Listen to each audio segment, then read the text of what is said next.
Hello everyone, today I will show you how to convert a PDF file to HTML web page using Adobe Acrobat Pro DC. This is my PDF file.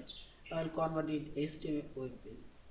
Select this tools option and select an export PDF option.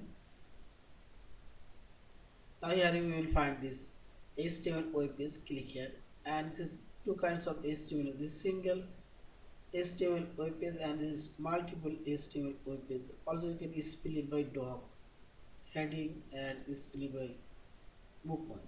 I'll convert it HTML page. Also you can add navigation frame, heading, bookmark and so on. And finally select this export option and select your file destination folder. Select this one's default folder and desktop, name, and simply select save. Right. And see this, our HTML web page now created. Yeah.